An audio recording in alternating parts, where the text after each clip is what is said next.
Well, there's a few overarching themes that have driven higher crop prices and fertilizer prices since about the middle of 2020. The first is production issues globally.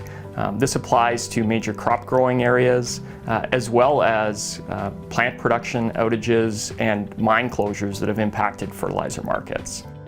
The next overarching theme is Chinese demand, and we've seen structural shortfalls in Chinese production of key crops, and that's contributed to a change in Chinese domestic policy when it comes to fertilizer, and it's contributed to higher domestic fertilizer demand in China and export restrictions on Chinese urea and phosphate exports.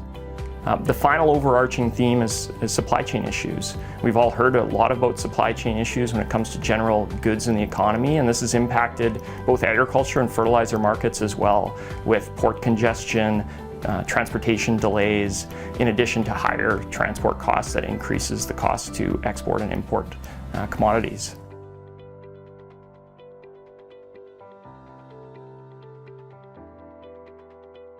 The next issue that's impacted potash in particular is sanctions and restrictions on exports of potash from Belarus through Lithuania.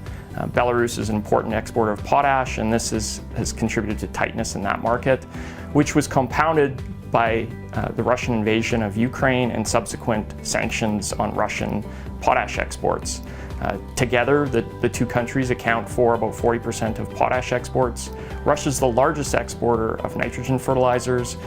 Combined, Russia and Ukraine export about 30% of the world's wheat, and Ukraine's an important exporter of corn, accounting for about 15% of global trade, in addition to other crops such as barley, canola, sunflowers, and sunflower oil.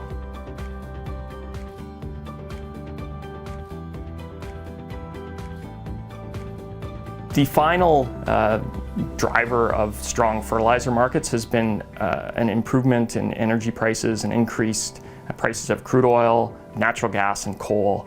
In particular, natural gas price increases in Europe have contributed to skyrocketing costs for nitrogen productions and plant closures. At current natural gas prices in Europe of around $30 per MMBTU, cost of production of ammonia is around $1,200 per ton.